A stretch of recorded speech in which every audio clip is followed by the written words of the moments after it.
Hi, thanks for joining us. We are going to be visiting about Missouri FFA State FFA Officer Selection. My name is Stephen Rogers. I'm state staff and have assisted with the State FFA Officer Selection Nominating Committee for the last few years, as well as the revision process that we go through on a 3-year basis. Hi, my name is Audrey Martin. I'm a past Missouri State FFA officer, and I also had the opportunity to serve on the state nominating committee last year. So I'm here today to talk a little bit about that application process as well. Hello, I'm Keith Dietzold, and I presently serve as the Missouri FFA Executive Secretary, and we're glad you are taking some time out to learn about the state officer selection process. We believe this is an opportunity to serve. It is a high honor for you to serve as a state FFA officer, and we believe and we think that you will understand that your motivation comes from things that you've experienced in the past. You are getting ready to make a decision to serve, and that should not be made lightly. Whether you know it or not, you begin this process when you enrolled in agriculture education. The experiences that you have gained through your SAE, through the classroom experiences, and through your FFA activities and experiences have set you up to have success in this process.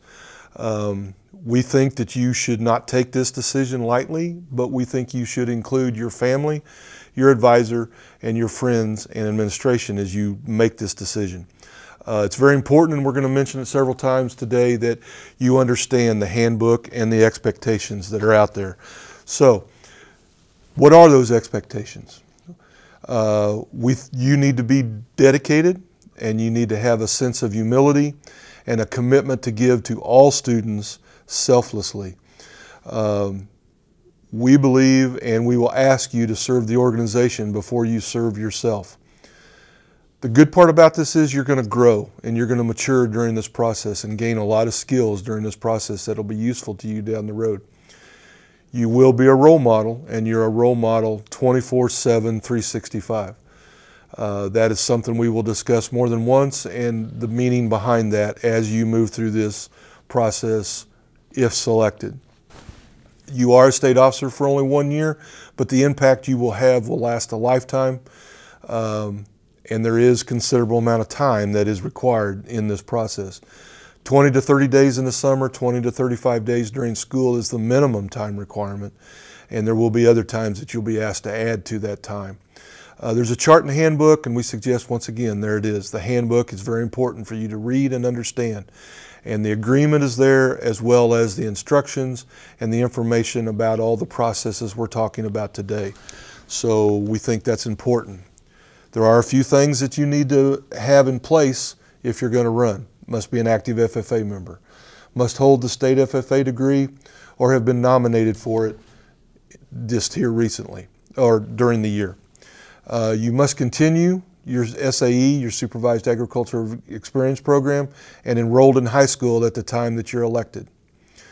Must have reliable transportation. You'll be asked to drive a lot with a valid driver's license. Your school that you're attending, post-secondary school, should be in the state of Missouri, not out of state. Free of other commitments such as military, other organizations or activities which might conflict with your state officer responsibilities. All your paperwork will be due March 1 in the state office, and we'll visit about that here as we go through. Once again, we think the handbook was put together to help you, and we can't overemphasize how much we think you should spend some time with the handbook. And we suggest that while you're reading it, you take notes in the margin, print it, write some questions down. I don't understand what this means, and then ask somebody to get some help, because it explains all the different rounds with examples to try to help you understand the process that you will be going through. So the application and things are there and for you to use. There's also an extensive list of resources for you to use, but you can use other resources besides what's in the handbook. We've just tried to give you the basics. With that, I think we'll turn it over to Audrey now, and she'll talk about the application and those types of things. Yeah, so with the application and timeline, as an FFA member, you should be modeling what a state officer looks like year-round and be preparing for that process. However, typically in January is when you're going to want to start preparing for those interviews and all that that entails. The application itself is going to consist of an application, a state FFA officer agreement, letter of application, and a copy of your state FFA degree application.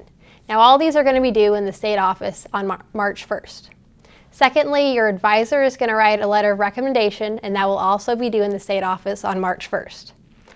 Now, after you've applied and all that, you're going to want to make sure that you're preparing for those personal interviews, the knowledge test, the writing exercise, and group activities.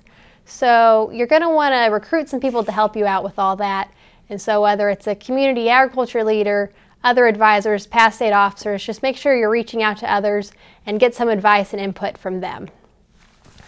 Secondly, throughout March, the area rounds of state officer interviews will take place. And from those area rounds, 2 candidates will advance to the state round in April. Now, if you're selected from your area, another advisor is going to write you a letter of recommendation.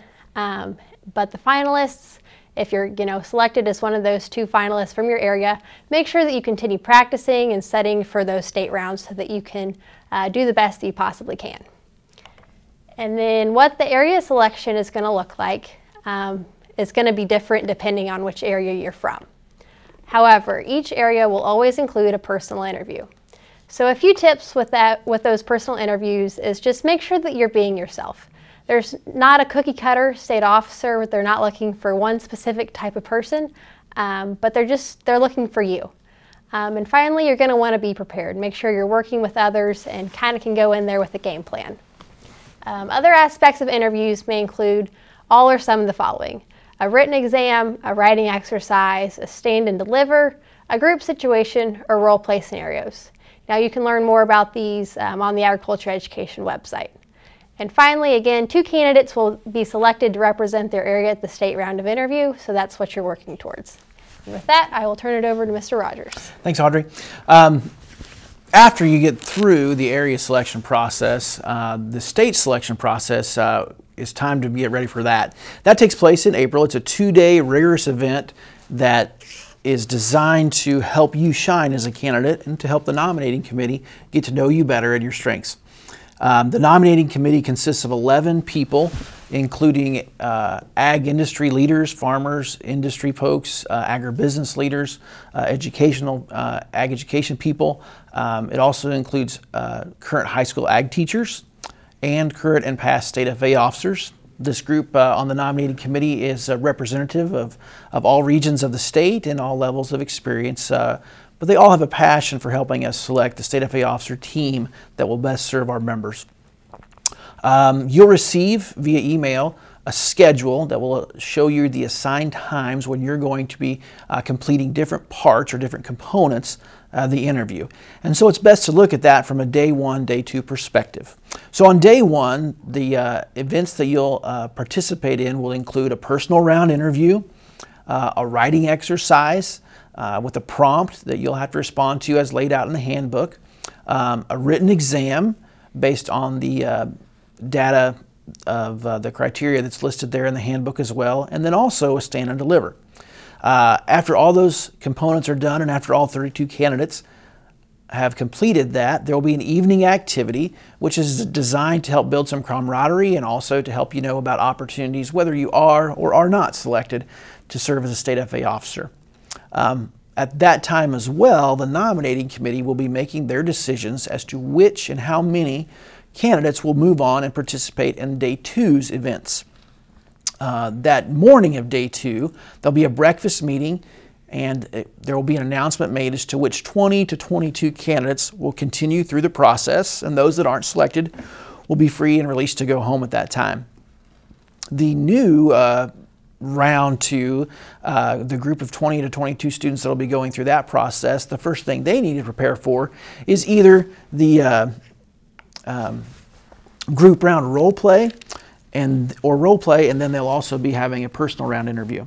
So let's look at those components of the process a little more and to talk about what goes on in that room. The nominating committee is very professional and will do a good job of asking you those questions. You need to be aware that in a personal round, there's only 10 minutes for a personal round. So there's only so many questions that we can ask in that amount of time and only so many questions you can answer in that amount of time. be sure that you're mindful of that as you prepare. As they ask you those questions in the personal round, and as you look at the scorecard, you'll notice that we focus on attitude, skill, and knowledge. And those are important key traits that each one of the questions will address some portion of either attitude, skill, or knowledge traits that the committee is looking for. The written exam has a time period as well, and it's usually completed on a computer and then submitted online for scoring. And the writing exercise is completed and scored. Those points stay with you. They're not prorated. The points for every other component, the writing exercise, stand and deliver, group activity, or role play, all those points are prorated based on the average score you receive from all of the 11 nominating committee members. As we look at the stand and deliver component, this is similar to what we might consider an impromptu or an extemporaneous speech. The topics for that are identified each year, and that information is made available to all teachers and candidates. And then when you get to the interview process, you'll draw and get to select which topic you're going to speak on, prepare your speech, give your speech, and answer a few questions about it. And then another thing you need to be aware of is on day 2, the group activity or the role play, whichever the nominating committee chooses to include in the process, they'll pick one of those. What we're looking for, especially if you evaluate that scorecard, is preparation. How do you take the prompt that you're giving and work toward meeting that goal? And then the process at which you take to do that, followed up by a short presentation, and then questions related to the process and the product that you provided, whether that be a situation of a role play or a situation of a group activity. And then obviously there'll be a final group round. And at the end of the day, we will announce the new 16 FFA members that will serve as state FFA officers. Audrey? So we hope this video and presentation will be helpful to you as you consider running for state office. I hope you haven't been intimidated. We're here to encourage you to run for state office. Whether or not you're selected, running for state office and the whole process really helps you grow as an individual, make a lot of friends, and become a lot more confident in yourself. I hope that you will strongly consider running for state office because it is the opportunity of a lifetime. And if you have any questions or concerns, you can always contact the state office or talk to your advisor and get some help from them. So thank you very much for watching.